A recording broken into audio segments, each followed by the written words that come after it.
Amsterdam, 1602.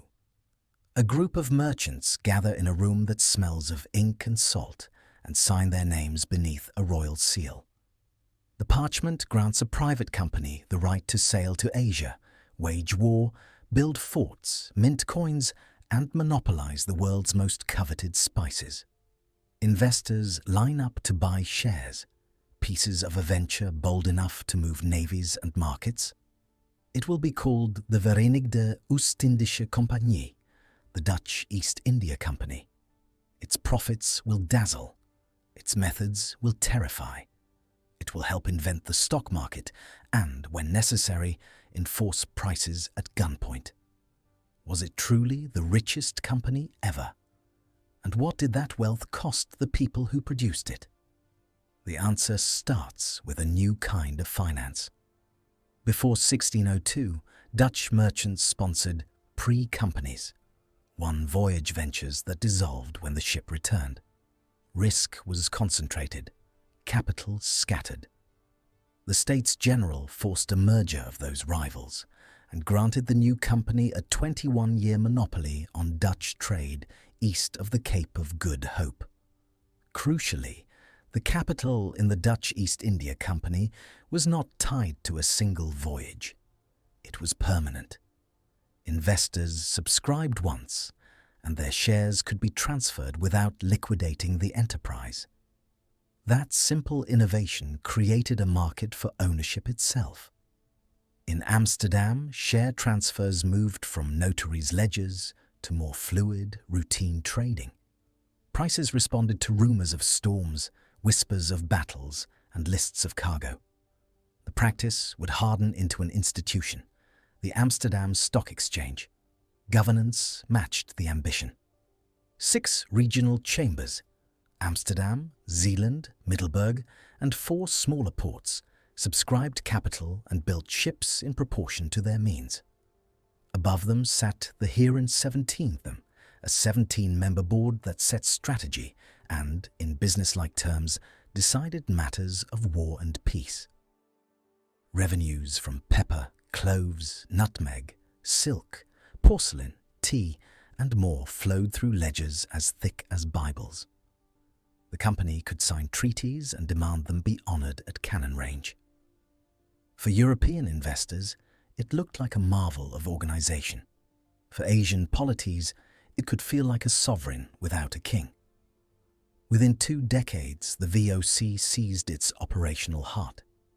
In 1619, Governor-General Jan Pieterzoon Cohen captured Jayakarta on Java's north coast, leveled what stood, and rebuilt the city as Batavia, today's Jakarta. From Batavia, the company synchronized a far-flung web of factories, forts, and agents stretching from the Coromandel and Malabar coasts of India through Ceylon, the Moluccas, Makassar, and on to Taiwan and Japan. Ships did more than carry goods. They carried orders, price sheets, and intelligence. The monsoon winds were a calendar, and the company learned to write its schedule on them. Convoys were timed, cargo space rationed, quality standards imposed. Private trade by employees, tempting and profitable, was policed, if never eliminated. The VOC's paperwork, from cargo books to letters of instruction, enforced a discipline that rivals struggled to match. Why did the VOC make so much money? Not because it discovered a secret shortcut to Asia or some eternal arbitrage. Its profit engine lay in market power and financial engineering. In the early years, dividends were often paid in kind because cash sat trapped in voyages that took years to complete. Investors might receive bales of pepper or cloves instead of coins. As routes stabilized and administrative routines set in, cash dividends became more predictable. But predictability came from force. In key regions, the company restricted supply to fix prices, then built fortifications and legal regimes to keep those prices high. The template was starkest in the Spice Islands. The Banda Archipelago, tiny dots in a vast ocean, produced most of the world's nutmeg and mace. When Bandanese communities resisted exclusive contracts that fixed prices and forbade sales to other buyers, the company blockaded harbours, seized hostages, and staged raids. In 1621, Cohen led a punitive expedition that ended in mass killings, deportations, and enslavement. Survivors laboured on nutmeg plantations under Dutch planters, alongside enslaved people transported from elsewhere. On Ambon in 1623, the company executed English employees and others on charges of conspiracy, poisoning Anglo-Dutch relations for years.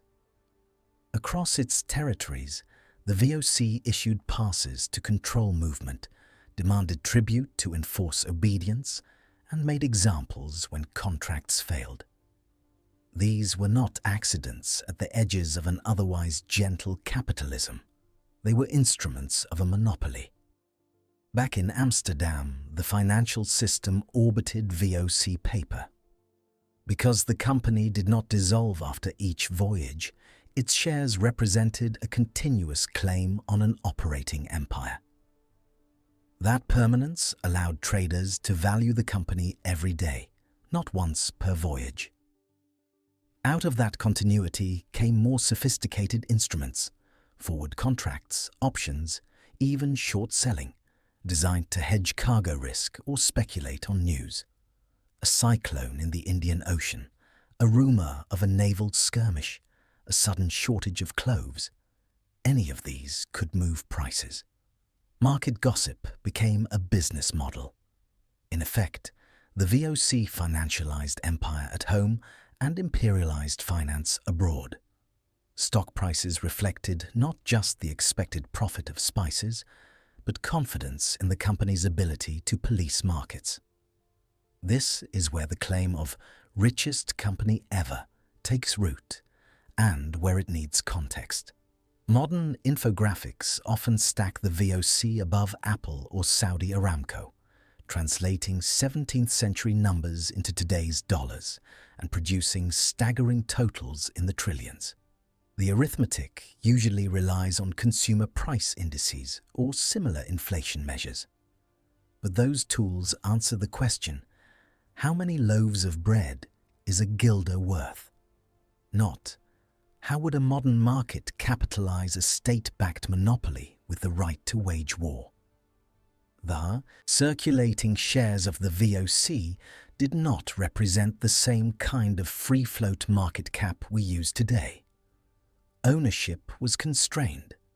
Liquidity for large blocks was poor. The company's legal privileges were an asset class of their own.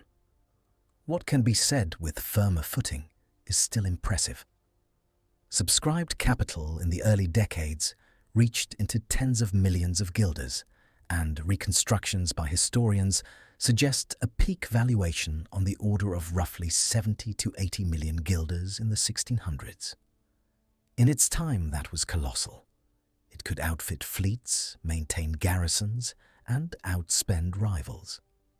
But translating that into 7 or 8 trillion modern dollars implies a precision that doesn't exist and risks misunderstanding what made the VOC rich.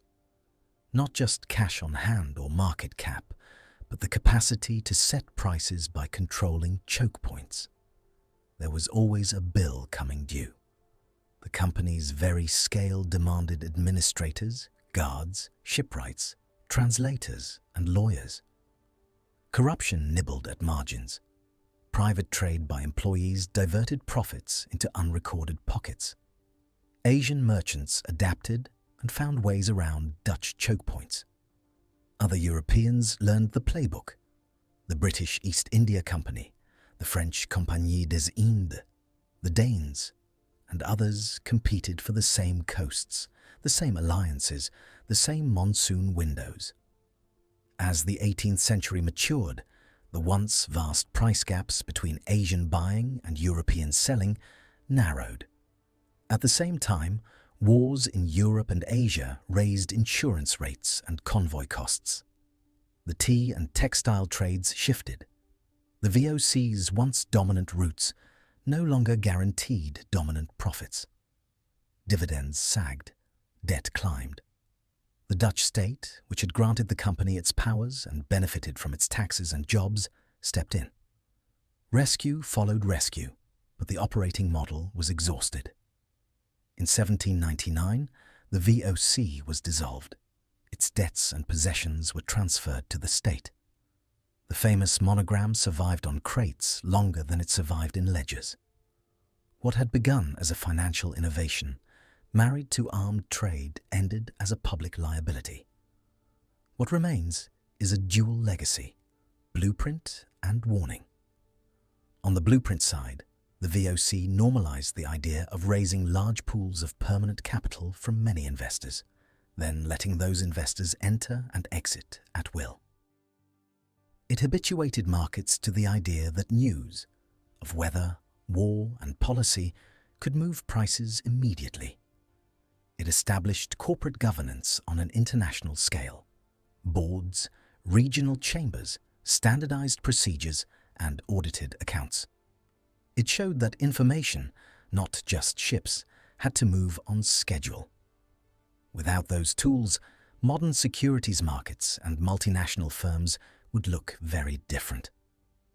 On the warning side, the company blurred the line between public and private power until it disappeared.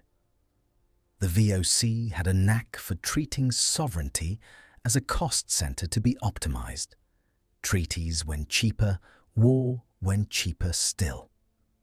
Markets, in practice, were made and maintained by force.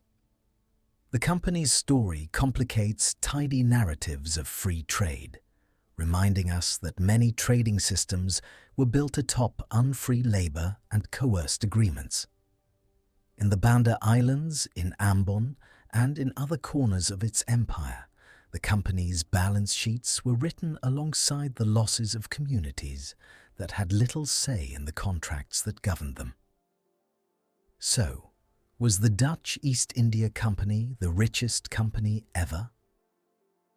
If richest means the highest modern market capitalization, the comparison is misleading. The instruments and institutions were too different, and the conversion math too blunt to produce a meaningful number. If richest means the greatest capacity to turn corporate privileges into economic control, setting prices across oceans and compelling compliance with cannon fire, then for a long century the answer is close to yes.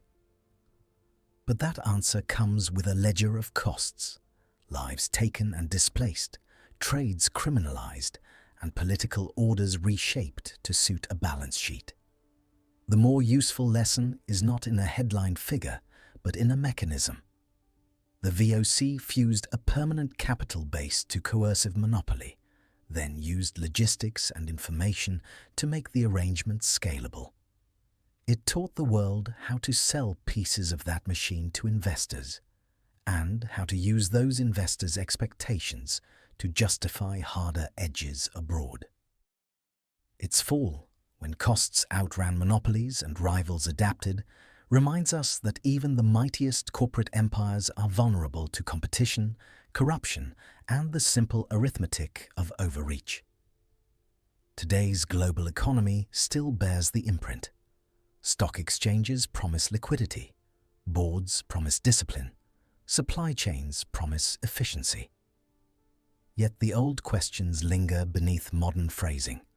Who grants corporate power, and on what terms? Where does market discipline end and public accountability begin? The Dutch East India Company was not merely an early multinational. It was a mirror held up to capitalism at the moment. Finance learned to think in centuries, and sales learned to follow schedules.